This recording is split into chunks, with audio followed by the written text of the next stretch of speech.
no sé si sabes que hace el año pasado habían unos marineros que salieron por las costas de Canadá, unos marineros españoles, salieron por las costas de Canadá y no se supo más de ellos, sino que por allá se encontró un resto de la embarcación. Hoy te quiero contar una historia muy parecida.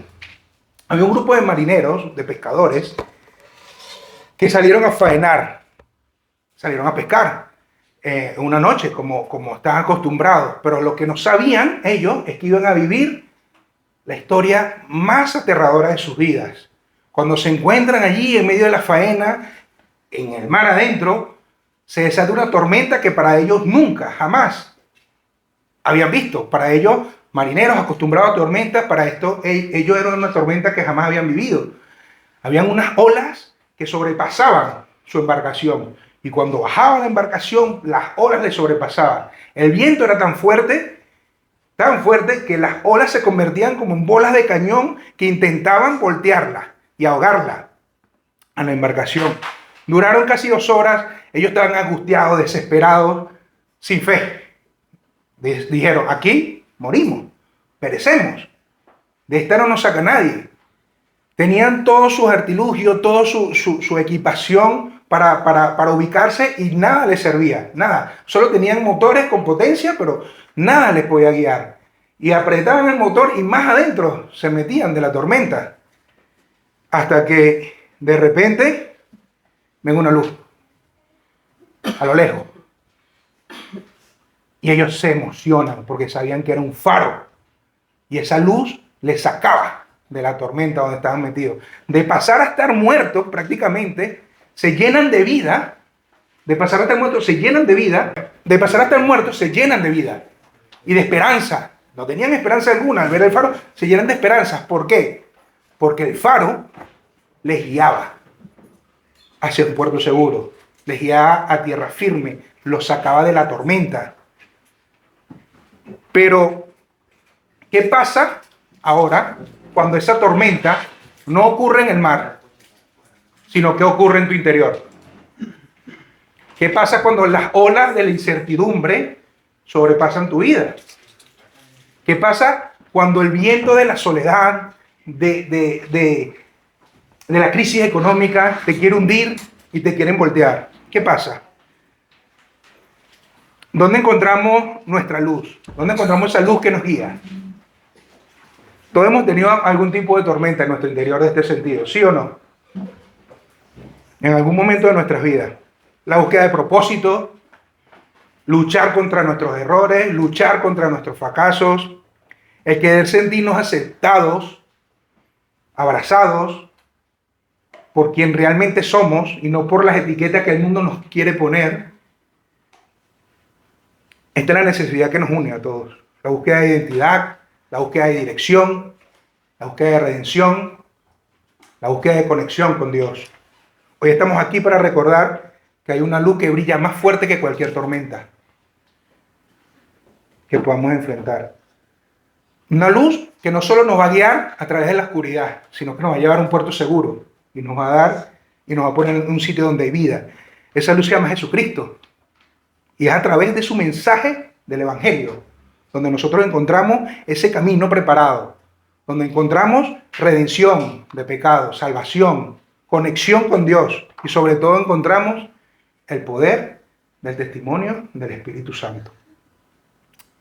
Los marineros realmente todavía necesitan de faros, aún teniendo toda la tecnología que tienen, para poder guiarse y evitar el peligro. De la misma manera nosotros nuestras vidas, necesitamos una guía que nos ayude a navegar por los desafíos espirituales que enfrentamos diariamente. Jesús, como el Cordero de Dios que quita el pecado del mundo, es ese faro que nos guía a nosotros como hijos de Dios. Pero así como esos marineros necesitan ese faro, nosotros como cristianos debemos guiar a otros. Y este es el mensaje que quiero transmitir hoy. Tú y yo también somos luz. El Señor nos manda a ser luz. Y debemos guiar y mostrar el camino hacia ese faro que es Jesucristo. ¿Por qué? Porque Jesucristo que quita el pecado del mundo. Todos necesitan ser nacidos de nuevo. Y si ya tú aceptaste a Jesucristo, entonces tú y yo somos portadores y testigos del mensaje del Evangelio. Hechos 1:8 dice, y recibiréis poder cuando venga sobre vosotros el Espíritu Santo. ¿Para qué? Para ser testigos. Tú y yo somos testigos del mensaje. ¿De cuál mensaje? Del mensaje que saca a las personas de la oscuridad, de las tinieblas, de la tormenta y las pone en la luz admirable, en el reino de las luces, en el reino del Señor. Entonces, hoy vamos a ver 4 aspectos de cómo ser testigo del mensaje del Evangelio. Nosotros, como hijos de Dios. Y quiero que me acompañen en el Evangelio de Juan, capítulo 1, versículos 19 al 34. Y mientras buscas allí, te quiero poner un poco en contexto de lo que está pasando. Aquí está hablando y está narrando sobre Juan el Bautista, el hombre que bautizó a Jesús. Y en este contexto, Juan el Bautista tenía un gran ministerio, era súper famoso en ese momento. Era como el Cristiano Ronaldo del momento. No sé si te enteraste que Cristiano Ronaldo abrió una cuenta en YouTube y en menos de un día tenía más de 10 millones de seguidores. Pues Juan el Bautista tenía toda una nación siguiéndole en ese momento. Juan el Bautista bautizaba en el río Jordán. Y para llegar desde Jerusalén al río Jordán, tenían que irse caminando 2 días de ida y 2 días de vuelta. Y las multitudes iban al río Jordán, caminaban los 2 días, conocían a Juan, eran bautizados y se devolvían a sus casas. Así de famoso era Juan el Bautista. Y este es el contexto de lo que vamos a ver hoy. El primer punto lo vamos a ver en el versículo 19 al 21. ¿Se ve? Sí, vale. Dice la palabra del Señor así. Este es el testimonio de Juan. Cuando los judíos enviaron de Jerusalén sacerdotes y levitas para que le preguntasen, ¿tú quién eres? Contestó Juan y dijo, confesó y no negó, sino que confesó. Yo no soy el Cristo. Y le preguntaron, ¿qué pues? ¿Eres Elías? Dijo, no soy. ¿Eres tú el profeta? Y respondió, no.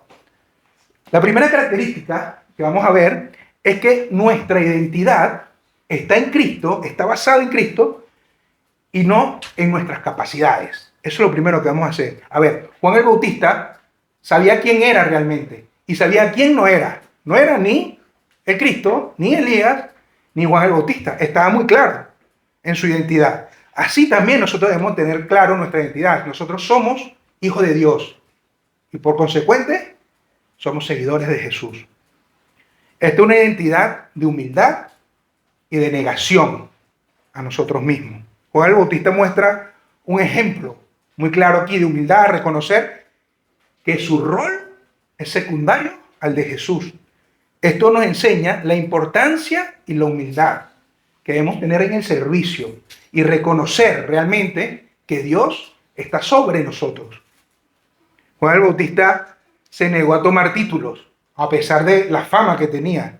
Se negó a tomar títulos que no le correspondían. Más adelante vamos a ver que dice que se identificó como una voz de uno que clama en el desierto. De la misma manera, nuestra identidad debe estar fundamentada. ¿En qué? En lo que Dios ha dicho de ti. ¿Quién tú eres? Tú eres lo que Dios dice. No eres lo que el mundo quiere que sea. No eres los títulos que puedas tener. Como decía, es bueno tener títulos. Es bueno escalar posiciones. Claro que sí, no es malo. Pero es bueno para que Dios se lleve la gloria y para que Dios se glorifique a través de nuestras vidas. Mira, vemos aquí en el texto que personas fueron enviadas a preguntarle a Juan que quién era. A Juan le tenía en alta estima. Le valoraban muchísimo porque venía de un linaje sacerdotal. Y por su linaje sacerdotal le honraban. Y aquí hay una gran diferencia. Le preguntan, ¿quién eres? Él en su corazón sabía que estaban pensando que él era el Cristo. Y por eso responde de una vez, no soy el Cristo. El pueblo estaba esperando al Cristo. El pueblo estaba esperando al Cristo. Pero cuando aparece Cristo, el verdadero, ¿sabes cómo le llaman? Despectivamente, el hijo del carpintero. El pueblo judío valoró más a Juan el Bautista y dio más honra a Juan el Bautista que a Jesucristo. Y hay una cosa muy clara aquí, en estos versículos. La gran sensación que causó el ministerio de Juan el Bautista por toda Palestina. Atrajo muchísima gente. Tenía muchísimos discípulos, muchísimos discípulos. Y por esto el Sanedrín, los encargados, los líderes de ese momento, mandan a investigar, porque era muy importante lo que estaba pasando. Era necesario para ellos. Ahora, Dios te ha dado capacidades a ti. Todos tenemos una capacidad natural, todos, cualquiera que sea. Todos somos buenos haciendo algo, ¿sí o no? Todos. Y alguna vez nos han felicitado por por ese algo bueno que hacemos. Seguro que sí, ¿sí o no? Sí. Por ejemplo, yo era cocinero, fui cocinero durante muchísimos años. Y clientes iban a la cocina y me felicitaban. ¿Y qué hacía yo? Tengo que reconocer que mi respuesta no era nada humilde. Mi ego se abombaba. Para que un plato llegue a la mesa de comensal, necesario que todo el equipo de cocina y aún fuera de cocina trabaje en ese plato. Todos intervienen. Me echaban flores, pero yo las cogía todas para mí. No había humildad allí. Como hijos de Dios, estábamos llamados a servir a Dios y a dar testimonio de quién es Jesucristo.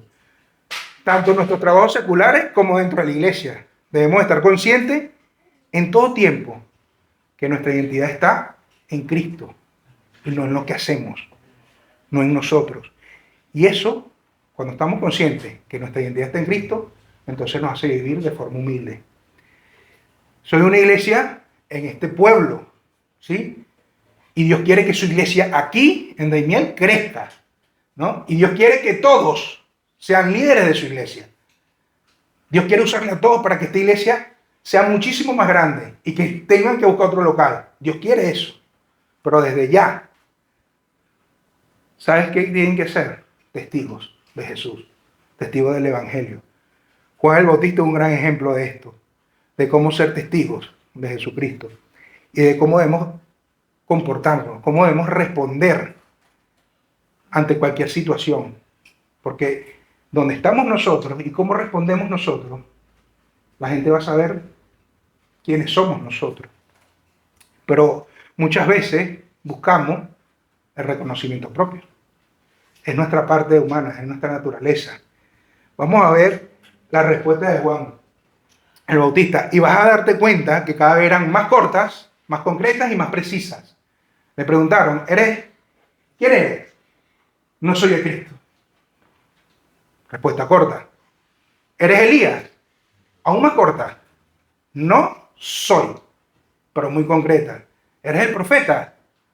Contundente y rotundo, no. ¿Por qué crees que Juan el Bautista respondió de esa forma? Juan el Bautista no quería hablar de sí mismo. Juan el Bautista quería poner toda la atención en su Señor, en Jesucristo. Y para eso debía negarse a sí mismo. Este es el modelo que tú y yo debemos usar allá afuera. Podemos estar delante del rey de España o podemos estar delante de una persona que esté en situación de calle. Debemos contestar concisa y claramente. Jesús te ama. Jesús es el camino, la verdad y la vida.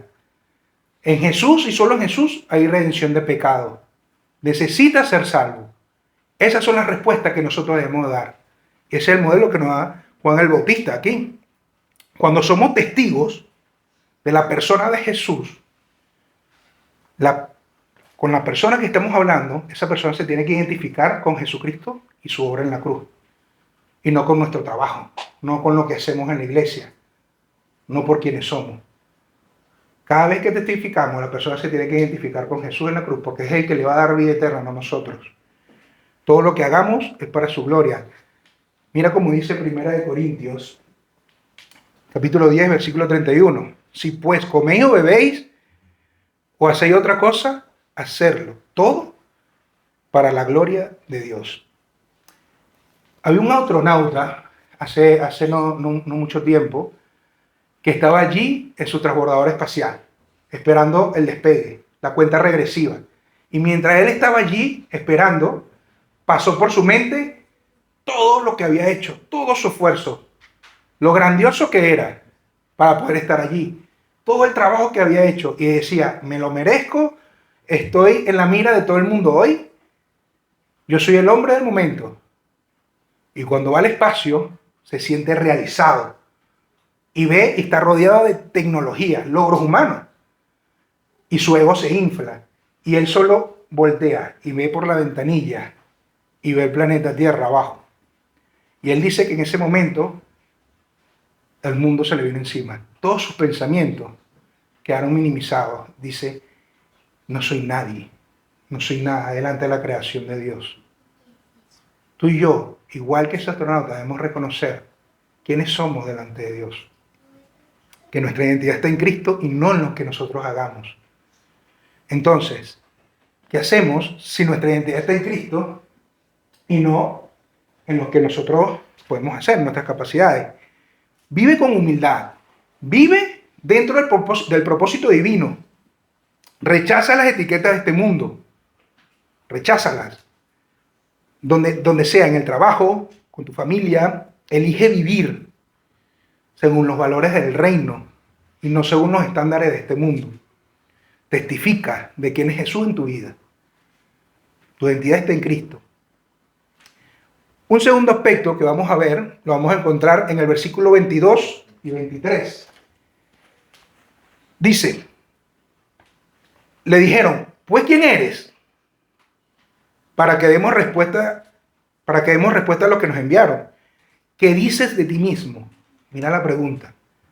Porque de la pregunta y la respuesta va a salir nuestro segundo punto. ¿Qué dices de ti mismo?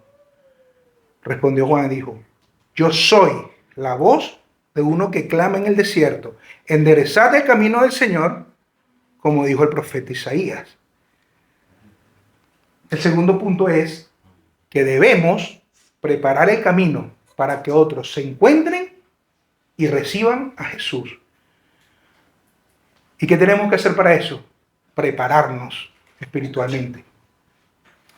La función de Juan, como precursor de Cristo, enfatiza la necesidad que tenemos de preparar nuestros corazones, enfatiza la necesidad de preparar nuestro entorno, enfatiza la necesidad de preparar con quién hablamos, con quién estamos, para que la persona pueda recibir y reconocer la presencia de Dios en nuestras vidas. Tú y yo estamos llamados para preparar el camino para que otros se encuentren con Cristo. ¿Y sabes qué implica esto? Esto implica vivir en el amor de Dios. Y esto implica vivir en la verdad de Dios. Que otros vean a Jesús a través de nosotros. A Juan se le tenía como una persona sincera. Tenía un gran linaje sacerdotal. Y por eso le mandan a preguntar. Y por eso ellos sabían que la respuesta que iba a dar iba a ser una respuesta concreta y sincera. ¿A cuál pregunta? ¿Qué dices de ti mismo? Y cuando yo estoy haciendo el estudio y veo esta pregunta, vienen muchas preguntas a mí, para mi vida. Y te las quiero transferir ahora. No me las respondas, pero llévatelas a tu casa. ¿Qué percepción tiene tu entorno, tu familia, tus amigos de ti? ¿Qué piensas tú? ¿Qué piensan los demás de ti? ¿Cómo son tus acciones? ¿Cómo son tus respuestas ante las circunstancias? ¿Cómo respondes delante de las personas? Somos uno más del montón en el sentido de este mundo. ¿Eres uno más? ¿O realmente estamos marcando la diferencia? Yo te voy a decir mi respuesta. Mi respuesta es que salí reprobado en cada pregunta. Totalmente. Si te preguntan hoy, ¿qué dices de ti mismo? ¿Qué respondes? Respóndelo delante del Señor. Pero vamos a ver el ejemplo de Juan y cómo responde Juan. Juan dice, yo soy la voz de uno que clama en el desierto, enderezad el camino del Señor, como dijo el profeta. Juan responde con su identidad. Juan responde con lo que dijo Dios, quién era. Juan no responde con sus ideas, no responde con las filosofías del mundo, no responde como un coaching, no responde, sino que responde como dice la palabra. Responde, yo soy lo que Dios dice que yo soy y te respondo eso. Y respondo con la palabra. No respondo de otra forma. Ahora, Juan no es la palabra. Vemos en el contexto del versículo 1 que en el principio era el verbo, hablando de la palabra, y el verbo estaba con Dios, el verbo era Dios, que el verbo, que la palabra, se hizo hombre, hablando de Jesucristo. Jesucristo es la palabra. Pero Juan sí era una voz, un sonido audible, fuerte, claro, en medio de un desierto seco, árido, sin agua. Hoy el mundo es un desierto seco, árido y sin agua, donde la gente está muriendo de sed. Y tú y yo somos ese faro que les va a guiar hacia Jesucristo, que es la fuente de agua viva, de agua eterna. Vamos a ver en este mismo libro, en el capítulo 4, el mismo Jesús hablando con una mujer samaritana. Y mira lo que le dice. Mas el que bebiere del agua que yo le daré, no tendrá sed jamás, sino que el agua que yo le daré será una fuente de agua que salte para vida eterna. Juan no tenía nada que decir de sí mismo. Nada, absolutamente nada. Porque él había sido enviado a hablar, a hacer una voz. Ahora te pregunto, ¿una voz se puede ver? ¿Se ve una voz? No. Una voz se escucha, pero una voz muestra el camino. Una voz guía y enseña el camino hacia la salvación. Y tú y yo somos esa voz que muestra a Jesús a través de la palabra de Dios y a través de nuestra manera de vivir. ¿Cómo estás viviendo? ¿Qué dices de ti mismo? Mira, mi esposo y yo nacimos en una iglesia en Venezuela. Una iglesia muy, muy grande, 5.000 personas. Y para poder meter 5.000 personas en una iglesia, pues era necesario tener 4 cultos. 8, 10, 12 y 2. Pero te necesitaba un local muy, muy grande. ¿Y qué hizo la iglesia? Alquiló una sala de fiesta. Un salón de fiesta. Donde había conciertos, donde había fiestas, todos los sábados, cada sábado había fiesta. Entonces, para poder dejar el salón de fiesta en condiciones para que el culto y el servicio se diera, venía un ejército de servidores a las 3 de la mañana a limpiar baños vomitados, llenos de borrachos, a limpiar todo el local, a orar, a dejar todo en condiciones para que el culto se diera. Muchas personas veían ese ejército limpiar lo que ellos habían desordenado. Se quedaban porque no sabían qué era lo que hacían hasta el culto de las 8. Yo mismo, Dios me dio la oportunidad de poder discipular a uno de ellos, que entró borracho a las 8. Y el día de hoy ya va a empezar el seminario, aquí en Madrid. ¿Por qué? Porque la gente tiene que estar preparada en su corazón para guiar, mostrar y ser una voz, preparar el camino para que otros se encuentren con Jesús. Tú y yo estamos llamados de esa misma manera. Entonces, ¿qué debemos hacer? ¿Qué debemos hacer para preparar el camino y que otros también se encuentren con Jesús? Debe ser ejemplo vivo del Evangelio.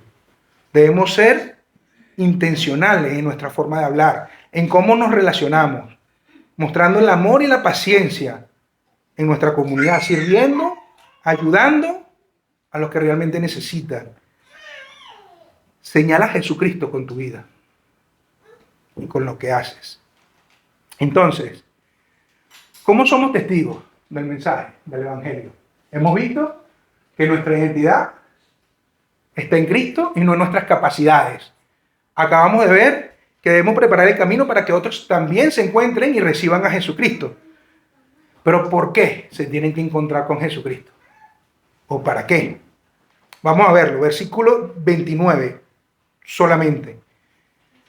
Sigue el relato y dice, el siguiente día, vio Juan a Jesús, que venía a él, y dijo, he aquí el Cordero de Dios que quita el pecado del mundo. La tercera cosa es que debemos mostrar a Jesús como el Cordero de Dios que quita el pecado del mundo. Juan reveló a Jesús como el Cordero de Dios, enfatizando la misión de Jesús sacrificial en la cruz. Este punto central de nuestra fe cristiana en Jesús, muestra que solo Jesús, que solo su obra es la solución del mundo para el pecado. El pueblo de Israel está familiarizado totalmente con el tema de los corderos. Entonces, ellos sabían de lo que estaba hablando, porque se sacrificaban corderos todos los días en el altar, todos los días. Familias, personas, para expiar su pecado. Pero aquí hay una gran diferencia en esta declaración de Juan. Hay un antes y un después, porque esos corderos los traían hombres para hombres, pero aquí no. Aquí está Dios proveyendo el cordero para la salvación de los hombres. ¿Qué hacían estos corderos? Cuando las personas llevaban cordero y expiaban su pecado, el pecado quedaba tapado. No lo quitaba. No sé cuántas personas tienen hijos adolescentes, pero cuando mandas a un adolescente a limpiar su habitación y entras, aparentemente está limpia, pero si ves debajo de la cama, está todo allí metido. Es como si barrieras y metieras todo debajo del felpudo. Esto es lo que hacían los corderos. Pero el Cordero de Dios, que quita el pecado del mundo, lo elimina, lo borra. Mas nunca está. Los corderos de los sacrificios eran para el pueblo de Israel. Ahora, este cordero derramaría toda su sangre por todo el mundo. Y este es el testimonio más completo, o uno de los testimonios más completos que encontramos en Jesús. El Cordero de Dios que quita el pecado del mundo. Dice, Jesús, y solo en Jesús, en Él hay perdón. ¿Para quién? Para todo pecador que se arrepiente y viene y se somete por fe a la gracia y al amor de Dios. Ahora, si hoy estás aquí y no has aceptado a Jesús como tu Señor, como tu Salvador, no has mirado a Jesús como el Cordero que quita tu pecado, no esperes más. Hoy es el momento. Él te va a proporcionar vida eterna. Ahora, si aceptaste a Jesús ya, si ya aceptaste a Jesús, entonces mira el Cordero. Porque cuando miras el sacrificio de Jesús, primero, te va a llenar de amor hacia Dios por el sacrificio que hizo por ti. Segundo, te va a llenar de amor a los de afuera, que están perdidos. Y tercero, va a provocar algo en ti, que es la proclamación del mensaje del Evangelio. ¿No te acuerdas si este año, no sé si te acuerdas que este año en Valencia hubo un incendio en un edificio y murió gente, ¿no? Y hay un testimonio de un bombero que entra al edificio en llamas a salvar a una persona y salva a la persona, pero el bombero muere en el fuego. De manera similar, Dios vino como hombre y soportó el fuego del pecado, pero a diferencia del bombero, Jesucristo resucitó al tercer día y nos da vida eterna. Entonces, si Jesús es el Cordero de Dios que quita el pecado del mundo, ¿qué debemos hacer nosotros? Vive dando la gloria y la honra a Jesús por su sacrificio en la cruz. Vive de manera que refleje su amor. Ten valentía y comparte el mensaje del Evangelio. Y una última característica de cómo ser testigo del mensaje del Evangelio, la vamos a ver en el versículo 32 al 34. Dice, también dio Juan testimonio, diciendo, vi al Espíritu que descendía del cielo como paloma y permaneció sobre él. Y yo no le conocía, pero el que me envió a bautizar con agua, aquel que me dijo, sobre quien vea descender el Espíritu y que permanece sobre él, es ese el que bautizará con el Espíritu Santo. Y yo le vi y he dado testimonio de que este es el Hijo de Dios. La última cosa que vamos a ver hoy,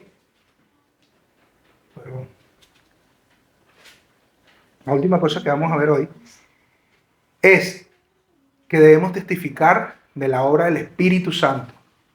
¿Cómo? Con tu testimonio personal. La experiencia personal de Juan al ver al Espíritu Santo descender sobre Jesús, es un recordatorio para nosotros del poder personal de nuestro testimonio y de nuestra relación directa con Jesús. El testimonio de Juan acerca del Espíritu Santo, cuando desciende sobre él, es un modelo de nuestro propio testimonio. ¿Cómo así? Porque el Señor le había dicho, sobre aquel que veas descender. Y Juan estaba pendiente, sabía que algo iba a pasar. De igual manera, nosotros debemos estar pendientes de la obra del Espíritu Santo en nuestras vidas, para poder compartir y ser testimonio del Espíritu y lo que ha hecho con nosotros. Ahora, el impacto y la fuerza de tu testimonio no eres tú, no es como lo cuentas, no, es el poder del Espíritu Santo que ha obrado dentro de ti. Ahí está el impacto y la fuerza de tu testimonio, porque es el Espíritu Santo que te sella, es el Espíritu Santo que te da vida eterna, es el Espíritu Santo que te bautiza, es el Espíritu Santo que te da dones, es el Espíritu Santo que te inserta en la iglesia, y no tú. El Espíritu Santo vive dentro de ti, y esa es la única diferencia entre uno que es salvo y uno que no es salvo. Que Dios vive y mora dentro de nosotros a través de su Espíritu Santo. ¿Vivir una vida cristiana es fácil o difícil? Pregunto. ¿Pueden responder? Difícil. Difícil. Yo diría que es imposible vivir una vida cristiana, a menos que entregues toda tu vida y todas las áreas de tu vida al control y al poder del Espíritu Santo. Es el Espíritu Santo que nos guía. Nosotros no podemos. Imagínate un invierno en este calor que estamos viviendo, ¿no? Imagínate un invierno. Imagínate un árbol, cómo se pone un invierno. Pelado, puras ramas, ¿no? Cuando llega la primavera, ¿qué pasa? Se florece el árbol. Se pone bonito, hay colores, hay muchísimas cosas que suceden, ¿no? Con el árbol en la primavera. Eso indica que dentro de ese árbol hay vida. Así somos nosotros. Debemos mostrar el fruto del que nos da vida a nosotros, del Espíritu Santo. Y al igual que el árbol, no puede ocultar que tiene vida y no puede ocultar que crece, nosotros tampoco podemos ocultar quién vive dentro de nosotros, qué es lo que hace por nosotros y que el crecimiento que hace en nosotros. No lo podemos ocultar. Así que comparte tu testimonio. ¿Qué hacemos? ¿Qué debemos hacer? Muestra el poder del Espíritu Santo en tu vida a través de tu testimonio. Simple. A través de tu salvación.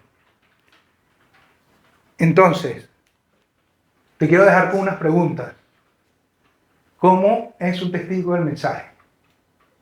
Te quiero dejar con unas preguntas para que reflexiones. Hemos visto que nuestra identidad está en Cristo y no en nuestras capacidades. Entonces, ¿cómo defines tu identidad? ¿Cómo la defines? ¿Estás centrada en Jesús? También hemos visto que debemos preparar el camino para que otros se encuentren y reciban a Jesús. ¿Cómo puede ser un faro que guía a otros hacia Jesús? Hemos visto que debemos mostrar a Jesús como el Cordero de Dios que quita el pecado del mundo. Entonces, ¿de qué manera puedes preparar el camino para que otros reciban a Jesús? Y también hemos visto que debemos testificar de la obra del Espíritu Santo en nuestras vidas. ¿Qué historias puedes compartir sobre cómo el Espíritu Santo ha obrado en ti? ¿Qué historia puedes compartir de cómo el Espíritu Santo ha trabajado en tu vida? ¿Y cómo puedes mostrar el fruto de aquel que vive dentro de ti? Vale, vamos a orar. Dios, gracias, Padre. Dios, gracias porque te hiciste hombre, Padre, y viniste a rescatarnos. Y gracias porque aún sin merecer esa salvación la tenemos. Y aún sin merecer trabajar para ti, Señor, tú determinas que somos nosotros los que debemos ser luz allí afuera, Dios. Gracias porque nos enseñas cómo testificar de tu mensaje del Evangelio.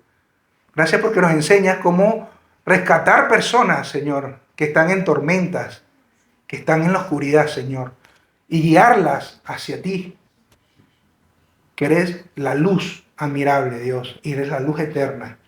Gracias te doy por cada uno de las personas que están aquí. Gracias te doy por esta iglesia, Señor. Yo te pido que la bendigas, Señor, que pongas querer y hacer en cada uno de nosotros, Señor, para que esta iglesia marque un antes y un después, para que esta iglesia sea una diferencia en medio del desierto, Señor. Que de esta iglesia podamos mostrar el agua que da vida eterna, Dios. Bendice a cada uno de los corazones, Señor, que estamos aquí, para tu gloria y para tu honra, en el nombre de Jesús. Amén.